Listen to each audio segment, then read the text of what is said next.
जय हिंद दोस्तों, मैं Kavita Singh Drishyam IAS YouTube channel पर आप सभी का स्वागत है। कल के लेक्चर में मैंने आपके भारत के भौतिक प्रदेश के बारे में बताया। भारत के भौतिक प्रदेशों को मैंने 4 भागों में डिवाइड किया था, जिसमें आपका उत्तर का पर्वतीय क्षेत्र हमने आपके कल के लेक्चर में जाना था। आज के इस नए लेक्चर में अब हम उत्तर के पर्वतीय क्षेत्र को 4 भागों में उसको डिवाइड करेंगे। 4 क्षेत्रों में से जब उसको डिवाइड किया गया तो उसमें सबसे पहले हम बात करेंगे ट्रांस हिमालय क्षेत्र के बारे में। ट्रांस हिमालय क्षेत्र का मतलब है यानी कि हिमालय से पार वाला क्षेत्र, यानी कि हिमालय से दूरी वाला क्षेत्र, उसे हम क्या कहते हैं? ट्रांस हिमालय क्षेत्र कहते हैं। जो आपका दोस्तों ये ट्रांस हिमालय क्षेत्र है, ये यूरेशिया प्लेट का एक भूभाग है, यानी कि भूखंड है। यानी कि जब आपका हिमालय बना था तो आपके यूरेशियन प्लेट से जो निकलने वाली कह सकते हैं कि जो निकलने वाली नदियां थी, वो जब वो अवसाद जमा कर रही थी, तो जिन पहाड़ों को काट करके वो आ रही थी, उसी पहाड़ी इलाके को हम ट्रांस हिमालय क्षेत्र के नाम से जानते हैं। ठीक है दोस्तों, तो आपका ट्रांस हिमालय क्षेत्र किससे जुड़ा हुआ है? यूरेशियन प्लेट से जुड़ा हुआ है। उसके बाद में इस ट्रांस हिमालय क्षेत्र को हम तिब्बत हिमालय भी कहते हैं और साथ ही साथ तैथिस हिमालय भी कहते हैं। क्यों कहते हैं दोस्तों? क्योंकि ट्रांस हिमालय क्षेत्र में ही आपका तिब्बत का पठार आता है, तो इसीलिए ये ट्रांस हिमालय क्षेत्र कहलाता है। साथ ही साथ ये तैथिस हिमालय क्यों कहलाता है? तैथिस हिमालय इसलिए कहलाता है क्योंकि ट्रांस हिमालय से के बाद आपका जो हिमालय पर्वत जो बना था, यानी कि जो वृहद हिमालय की जो श्रेणियां बने थी, वो तैथिस सागर के अवसादों से वलन पड़ने से ही बनी थी, तो इसलिए इसको तैथिस हिमालय भी कहा जाता है। क्लियर है दोस्तों? अब हम बात करते हैं कि इसमें कौन कौन सी श्रेणियां आपको, पर्वत श्रेणियां आपको देखने को मिलेंगी। तो ट्रांस हिमालय क्षेत्र में सबसे पहले आपको मिलेगी काराकोरम श्रेणी, जो हमारे भारत क्षेत्र में आती है। ठीक है, उसके बाद में आपको कैलाश श्रेणी मिलेगी, उसके बाद आपको जास्कर श्रेणी, और उसके बाद लद्दाख। ये जो श्रेणियां मैंने यहाँ पे लिखी हैं, काराकोरम, कैलाश, जास्कर, लद्दाख, ये सारी की सारी ट्रांस हिमालय क्षेत्र का ही एक भाग है। क्लियर है दोस्तों? चलिए, अब मैप के द्वारा मैं आपको बाद में बताऊंगी, पहले से थोड़ा सा इन पर हम नजर डाल लेते हैं। काराकोरम श्रेणी जो है, उसकी जो सबसे ऊंची चोटी है वो है आपकी केटू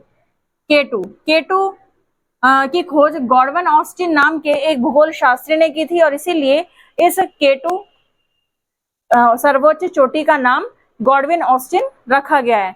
वैसे इस केटू का जो अर्थ है, अगर इसके बारे में हमें जानना है तो इसे हम कंचनजंगा 2 कहते हैं। ठीक है दोस्तों, तो कंचनजंगा जो वन है वो हमारे भारत के सिक्किम राज्य में पाई जाती है, तो वो कंचनजंगा 1 है। तो कंचनजंगा 2 कौन सी है? जिसे हम गॉडविन ऑस्टिन के नाम से जानते हैं, और इसकी जो ऊंचाई है वो कितनी है? 8611 मीटर की ऊंचाई है लगभग। ठीक है, उसके बाद में हम बात करते हैं कि आपका जो ये काराकोरम पर्वत श्रेणी है, इस पे 4 प्रमुख हिमखंड या फिर कह सकते हैं ग्लेशियर पाए जाते हैं, जिसमें आपका सबसे पहले नंबर पर आता है सियाचिन। सियाचिन जो है वो सबसे ज्यादा ऊंचाई पर पाया जाने वाला ग्लेशियर है हमारे भारत का। क्लियर दोस्तों? सिर्फ काराकोरम श्रेणी का नहीं, हमारे भारत का सबसे ऊंचा ग्लेशियर आपका सियाचिन ग्लेशियर, जो कम से कम 72 किलोमीटर के इलाके में फैला हुआ है। उसके बाद आता है आपका बियाफो ग्लेशियर। 63 किलोमीटर क्षेत्र में फैला हुआ है। फिर आता है आपका बाल्टोरा ग्लेशियर, आपका 62 किलोमीटर क्षेत्र में फैला हुआ है। और उसके बाद आता है आपका हिस्पर आपका 61 किलोमीटर के क्षेत्र में फैला हुआ है। तो ये चारों के चारों ग्लेशियर आपके काराकोरम पर्वत श्रेणी में पाए जाते हैं। तो ये आपका काराकोरम पर्वत श्रेणी कंप्लीट हो गया। उसके बाद में हम देख लेते हैं अपनी लद्दाख श्रेणी। लद्दाख पर्वत श्रेणी में अभी एक सर्वोच्च शिखर पाया जाता है, जिसका नाम है राकापोशी। और ये जो राकापोशी है, मैं आपको बता दूं, ये विश्व की सबसे ऊंची ढाल वाली चोटी है। विश्व की सबसे ऊंची ढाल वाली चोटी कौन सी है दोस्तों? राकापोशी, जो आपके लद्दाख पर्वत श्रेणी में पाई जाती है। क्लियर है दोस्तों? अब हम बात करते हैं कि हमारा जो ट्रांस हिमालय क्षेत्र है, यहाँ पर चट्टानें कैसी पाई जाती हैं। तो यहाँ पर हमारी जो चट्टानें पाई जाती हैं वो अवसादी चट्टानें पाई जाती हैं। ठीक है दोस्तों, कैसी पाई जाती है? अवसादी चट्टानें या परतदार चट्टानें, जो कि समुद्रों में निक्षेपण की क्रिया से बनने वाली चट्टानें होती हैं। ठीक है, अब देखिए ये इन चट्टानों का निर्माण कब कब हुआ था दोस्तों? तो टर्शियरी युग से लेकर कैम्ब्रियन युग के बीच में इन अवसादी चट्टानों का निर्माण हुआ था दोस्तों। तो टर्शियरी युग से कैम्ब्रियन युग के बीच में। क्लियर है? अब आगे हम देखते हैं, यहाँ पर हमें कुछ पूर्ववर्ती नदियां भी देखने को मिलती हैं। पूर्ववर्ती नदियां यानी कि ट्रांस हिमालय बनने से पहले भी यहाँ पर बह रही थी और आज भी इन्होंने अपनी पहले की स्थिति में ही बहना शुरू कर दिया। तो इसी वजह से इनको पूर्ववर्ती नदियां कहा जाता है। तो इसमें आपकी सतलज नदी आती है, सिंधु नदी आती है और ब्रह्मपुत्र नदी आती है। ब्रह्मपुत्र नदी को दोस्तों हम सांगपो नदी के नाम से भी जानते हैं। क्लियर है दोस्तों? सांगपो नदी के नाम से भी हम इसको जानते हैं। अब हम बात करते हैं कि आपका जो ये ट्रांस हिमालय क्षेत्र है, यहाँ पर वनस्पति कैसी पाई जाती है। तो दोस्तों यहाँ पर वनस्पति नहीं पाई जाती। यहाँ पर दोस्तों वनस्पति नहीं पाई जाती। क्यों नहीं पाई जाती? क्योंकि यहाँ पर जो आपको हिमालय क्षेत्र मिलेगा वो पूरा का पूरा बर्फ से ढका हुआ मिलेगा और बर्फ से ढका हुआ होने के कारण ही यहाँ पर वनस्पतियों का अभाव पाया जाता है। अच्छा, वैसे ऐसा तो नहीं है कि यहाँ पर कुछ भी नहीं मिलता होगा, बिल्कुल मिलता होगा, पर वनस्पति यहाँ पर पेड़ पौधों के रूप में ना मिलकर के काई के रूप में हमें मिलती है, जिसे हम लाइकेन कहते हैं, जिसे हम ब्लू ग्रीन एल्गी के नाम से जानते हैं, जिसे हम ग्रीन हरित नील हरित शैवाल के नाम से हम जिसे जानते हैं। ठीक है, तो इस तरह की हमें वनस्पति ट्रांस हिमालय क्षेत्र में देखने को मिलेगी। ठीक है, बाद में बात करते हैं हम इसकी। ट्रांस हिमालय जो क्षेत्र है वो वृहद हिमालय से किस लाइन से अलग होता है या फिर किस जोन से अलग होता है? तो ये दोस्तों शचर जोन से अलग होता है। वृहद हिमालय से किससे अलग होता है? वृहद हिमालय, जिसे आप ग्रेट हिमालय या फिर महान हिमालय के नाम से जानते हैं। तो ये वृहद हिमालय से शचर जोन से अलग होता है, जिसे हम हिंज लाइन भी कहते हैं दोस्तों।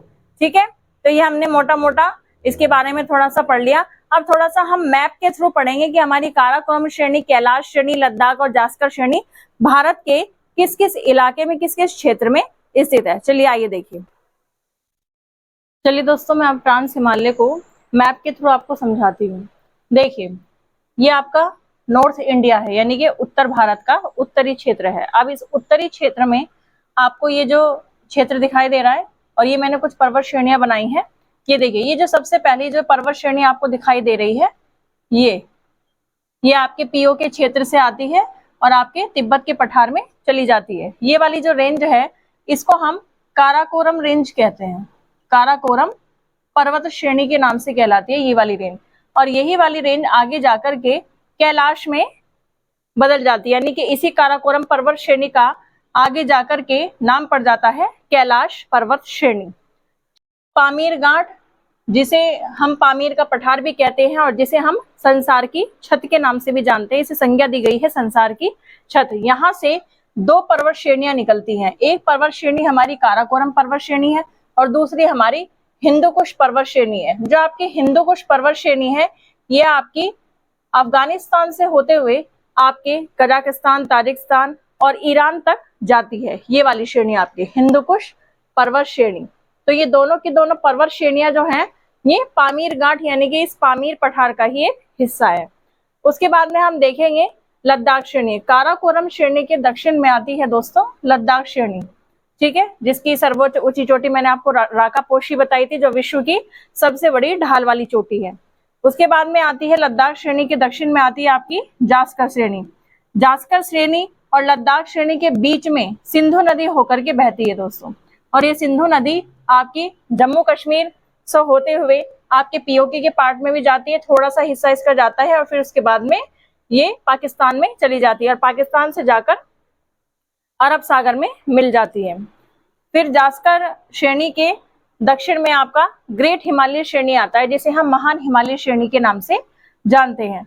तो ये मैंने आपको काराकोरम श्रेणी, लद्दाख श्रेणी और जास्कर श्रेणी में आपको बता दिया है। और अब हम आगे ग्रेट हिमालय यानी कि अपनी इस महान हिमालय श्रेणी को बहुत अच्छे से डिटेल में समझेंगे। ठीक, देखिए दोस्तों, मैंने आपको ट्रांस हिमालय के बारे में विस्तार से बता दिया। अब हम वृहद हिमालय की तरफ चलते हैं और वृहद हिमालय को अच्छे से समझते हैं। देखिए दोस्तों, वृहद हिमालय को हम ग्रेट हिमालय या महान हिमालय के नाम से भी जानते हैं। महान हिमालय, इसे हम सर्वोच्च हिमालय भी कहते हैं। सर्वोच्च हिमालय हम दोस्तों इसलिए कहते हैं क्योंकि इस वृहद हिमालय में ही सर्वोच्च ऊंची ऊंची चोटियां पाई जाती हैं। क्लियर है दोस्तों? इसके अलावा वृहद हिमालय को हिमाद्री के नाम से भी जाना जाता है। हिमाद्री के नाम से क्यों जाना जाता है? क्योंकि यहाँ पर बहुत बड़े बड़े ग्लेशियर पाए जाते हैं और उन ग्लेशियरों से ही बड़ी बड़ी नदियां और बहुत ही प्रमुख फेमस नदियां भी निकलती हैं, इसीलिए इसको हिमाद्री हिमालय भी कहा जाता है। ठीक है दोस्तों, अब हिमाद्री हिमालय में किस प्रकार की चट्टानें यानी कि शैल हमें देखने को मिलती हैं? तो इसके आंतरिक भाग में यानी कि वृहद हिमालय के अंदर वाले भाग में हमें आर्कियन क्रम की चट्टानें देखने को मिलती हैं।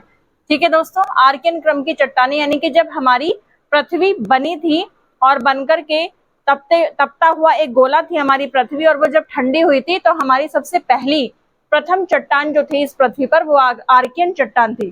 तो इसके अंदर हमें आर्कियन चट्टान मिलती है, जिसमें आपकी ग्रेनाइट और नीस चट्टानें आपको देखने को मिलती है, और साथ ही शिष्ट चट्टान भी हमें यहाँ पर मिलती है। ठीक है, अब करते हैं हम इसके सिरे यानी कि पार्श्व भाग के बारे में बात। यानी कि ऊपर वाला जो भाग है वहां पर आपको कायांतरित या अवसादी शैल ये चट्टानें पाई जाती है। कायांतरित अवसादी शैलें क्यों पाई जाती हैं? क्योंकि वो तैथिस सागर में जमा हुए या निक्षेपित हुए अवसादों से बनी है, ऊपर वाला जो पार्ट है उसका। ठीक है दोस्तों, अब हम इसके बारे में जानेंगे कि इसकी जो औसत ऊंचाई है वृहद हिमालय की वो कितनी है। मैंने आपको ट्रांस हिमालय की औसत ऊंचाई के बारे में बताया था, लगभग 6500 मीटर के आसपास उसकी औसत ऊंचाई थी। तो वृहद हिमालय की औसत ऊंचाई कितनी है? वृहद हिमालय की औसत ऊंचाई है 6100 मीटर, यानी कि यहाँ पर जो पर्वत श्रेणियां हैं वो लगभग 6100 मीटर के आसपास पाई जाती हैं मोस्टली। बात करते हैं इसकी लंबाई की, तो इसकी लंबाई भी 2500 किलोमीटर, यानी कि आपका जो पूरा हिमालय श्रेणी है, पूरा जो हिमालय पर्वत वाला जो पार्ट है जिसमें चारों की चारों श्रेणियां आती हैं, वो पूरी की पूरी लंबाई में 2500 किलोमीटर के लगभग है। ठीक है दोस्तों, अब बात करते हैं कि इसकी शुरुआत और अंत कहाँ तक है। तो पश्चिम में नंगा पर्वत से लेकर पूर्व में नामचा बरवा पर्वत तक हमारी ये वृहद हिमालय की श्रेणी फैली हुई है। अब बात करते हैं कि आपका जो ये नंगा पर्वत है ये कहाँ पर पड़ता है दोस्तों। तो आपका जो नंगा पर्वत है ये हमारे भारत के पीओके के पार्ट में पड़ता है, भारत के पीओके के पार्ट में आता है, जिसमें आपका गिलगिट बाल्टिस्तान क्षेत्र है। ठीक है दोस्तों, हम अपना पीओके का पार्ट अपने भारत देश में ही दिखाते हैं, तो इसलिए हमारे भारत के पीओके के पार्ट में आता है नंगा पर्वत, और वैसे पाकिस्तान वाले अपने मैप में इसको दिखाते हैं। ठीक है, अब हम बात करते हैं वृहद हिमालय का जो मध्य वाला पार्ट है यानी कि जो बीच वाला पार्ट है वो कहाँ पर आता है। वो आता है आपका दोस्तों नेपाल क्षेत्र में। जो इसका जो वृहद हिमालय का जो मध्य वाला पार्ट है वो किस में आता है? नेपाल क्षेत्र में पड़ता है, जहां पर आपको सबसे ऊंची ऊंची चोटियां आपको देखने को मिलती हैं। और उन सबसे ऊंची ऊंची चोटियों पर थोड़ा सा हम नजर डाल लेते हैं। तो भारत की सबसे ऊंची चोटी भी इसमें आपको मिलेगी और पूरे विश्व की भी सबसे ऊंची चोटी आपको इसमें मिलेगी। तो पूरे विश्व की सबसे ऊंची चोटी यानी कि सबसे ऊंची पर्वत चोटी जो है वो है माउंट एवरेस्ट।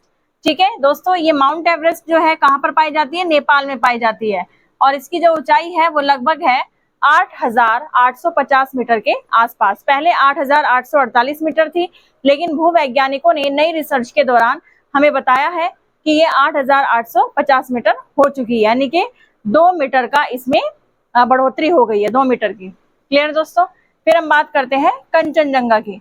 कंचनजंगा हमारे भारत में पाई जाती है, और कंचनजंगा हमारे भारत के सिक्किम राज्य में पाई जाती है। ये हमारे भारत की सर्वोच्च ऊंची चोटी है। क्लियर दोस्तों, किसकी है? भारत की सर्वोच्च ऊंची चोटी है। और ये कितने मीटर ऊंची है? ये 8597 मीटर ऊंची है।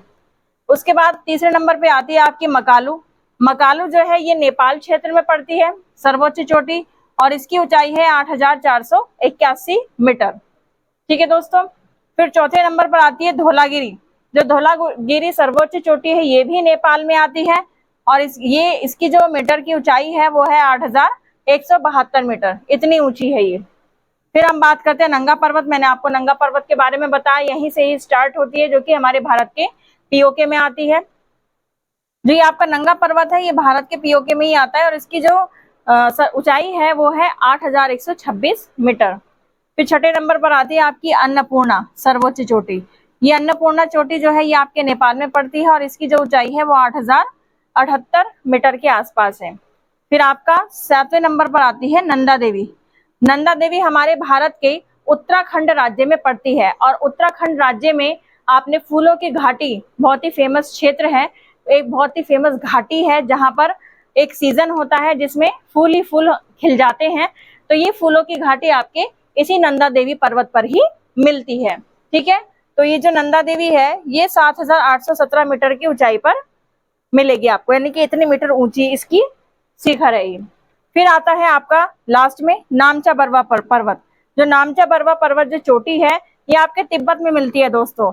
तिब्बत में इसलिए मिलती है, हमारा अरुणाचल प्रदेश जिस तिब्बत के पार्ट से लगा हुआ है वहीं पर ये आपका नामचा बरवा पर्वत ये